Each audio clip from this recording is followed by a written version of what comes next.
Okay. 8.17. A company uses process costing for its only process which produces product Z. No losses occur in the process, so there is no normal loss and there was no work in progress. अब जब ये start इसने किया है process costing से, तो obviously ये product जी बना रही है कंपनी, और ये जो है प्रोसेस कॉस्टिंग को रन कर रहे हैं। तो जब भी प्रोसेस कॉस्टिंग का क्वेश्चन है, सबसे पहले तो आप लोग टी अकाउंट बना लो, और फिर जो इन्फॉर्मेशन जैसे जैसे आप लोग रीड कर रहे हो उसको इनपुट करते जाओ। So no losses occur in the process, normal loss कोई भी नहीं है, तो उसको जीरो ले लेते हैं, और लॉस हमेशा क्रेडिट साइड पे आएगा प्रोडक्शन डिपार्टमेंट के।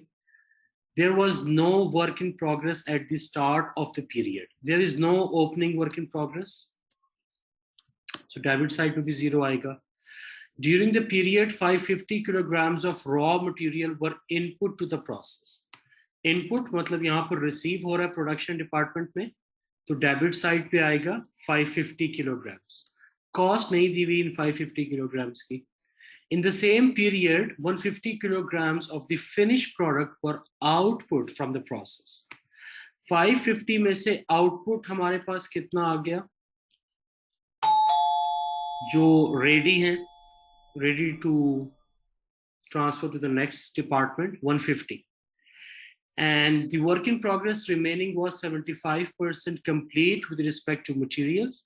अब जो भी closing inventory आ रही है, क्लोजिंग इन्वेंट्री कितनी होगी, इनपुट आपने किया 550, उसमें से आउटपुट आपको मिल गया 150, बाकी जो बच गया वो क्लोजिंग इन्वेंट्री है 400 यूनिट्स.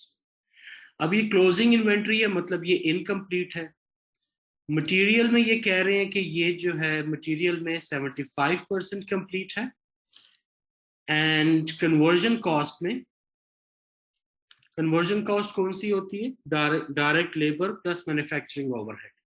सो कन्वर्जन कॉस्ट में ये 50% कंप्लीट है, ये 400 यूनिट्स जो. Okay, what were the equivalent units for costing work in progress at the end of the period. हम जब इक्विवेलेंट यूनिट्स कैलकुलेट करते हैं तो आउटपुट के लिए भी करते हैं और क्लोजिंग वर्क इन प्रोग्रेस के लिए भी करते हैं.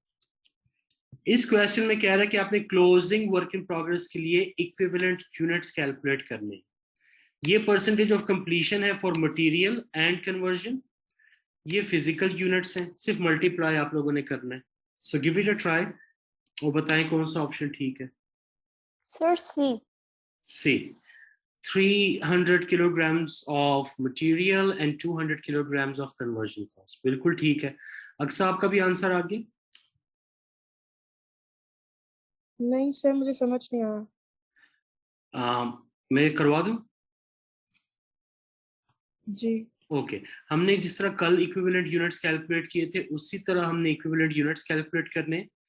पहले आउटपुट के फिजिकल यूनिट्स ले लें 150, क्लोजिंग वर्क इन प्रोग्रेस की फिजिकल यूनिट्स हैं 400.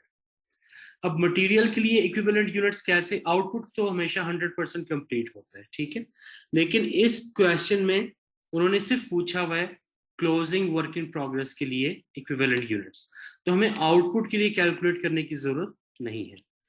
Okay, closing work in progress के लिए फिजिकल यूनिट्स हैं 400, मटेरियल में कितने परसेंट कंप्लीट हैं, ये 75. सो 400 इंटू 75%, तो ये क्लोजिंग वर्क इन प्रोग्रेस के मटेरियल में इक्विवेलेंट यूनिट्स आ जाएंगे 300. Then same for conversion cost, physical units 400 multiply conversion cost 50%, sorry percentage of completion जो है 50%. So 400 into 50%, 200. तो ये आपके पास इक्विवेलेंट यूनिट्स आ गए क्लोजिंग वर्क इन प्रोग्रेस के. आउटपुट के उन्होंने नहीं मांगे.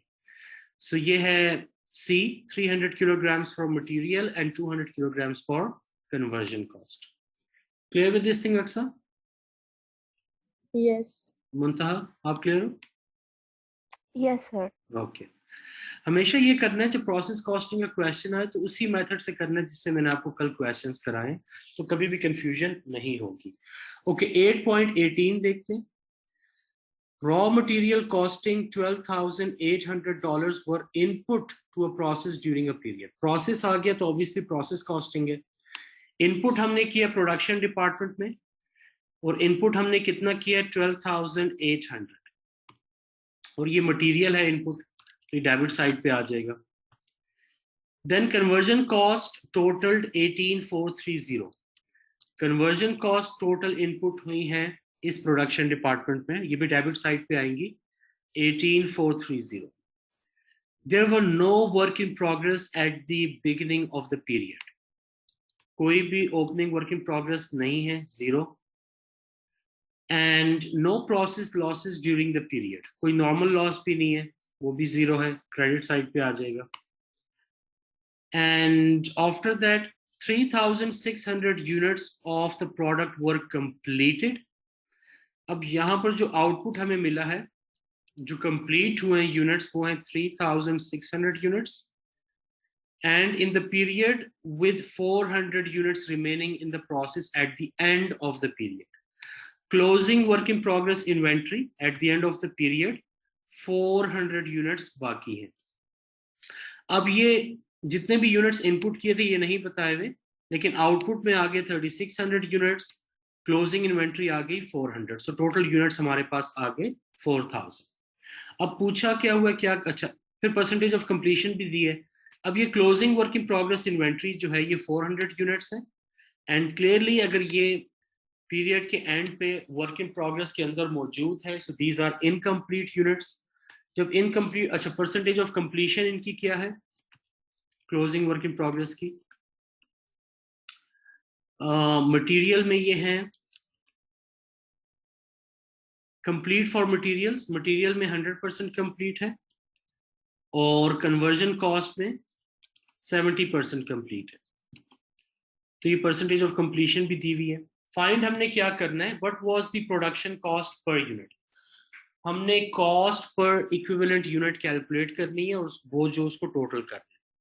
तो इसके लिए सबसे पहला स्टेप तो ऑब्वियसली नॉर्मल स्टेप वही है कि हमने इक्विवेलेंट यूनिट्स कैलकुलेट करनी है। इक्विवेलेंट यूनिट्स किसके लिए कैलकुलेट करेंगे, आउटपुट के लिए and closing work in progress के लिए, क्योंकि इन दोनों में कॉस्ट डिवाइड होती है। फिजिकल यूनिट्स ले लेते हैं, आउटपुट के 3,600, क्लोजिंग के हैं 400 यूनिट्स, टोटल 4,000। आउटपुट मटेरियल में कितने परसेंट कंप्लीट है मुंतहा,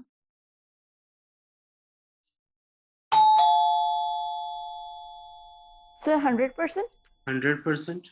एंड कन्वर्जन कॉस्ट में भी ये आउटपुट है, तो ऑब्वियसली 100% कंप्लीट होगा।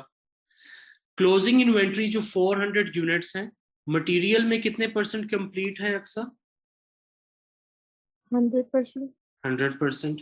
एंड कन्वर्जन कॉस्ट में ये 400 यूनिट्स जो हैं ये 70% कंप्लीट है। तो ये हमारे पास इक्विवेलेंट यूनिट्स आ गए मटेरियल के भी और कन्वर्जन कॉस्ट के भी। नेक्स्ट हमने इन equivalent cost per unit calculate करनी है। कैसे कैलकुलेट करते हैं, total input cost divided by total number of equivalent units. Equivalent units तो हम कैलकुलेट कर चुके हैं मटेरियल के लिए भी और कन्वर्जन कॉस्ट के लिए। मटेरियल की इनपुट कॉस्ट कितनी है मुंतहा,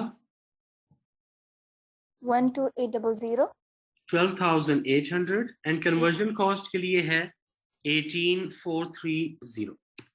अब equivalent cost per unit calculate कर लेते हैं। Total cost divided by total equivalent units, ये आ गया अगर एग्जैक्ट देख लें 3.20, एंड सेम ये हमने करना है कन्वर्जन के लिए भी। टोटल कॉस्ट कितनी आ जाएगी यहाँ पे, मटेरियल में है 3.20, कन्वर्जन में है 4.75। Material plus conversion, material plus conversion क्या मतलब, direct material plus direct labour plus production overheads.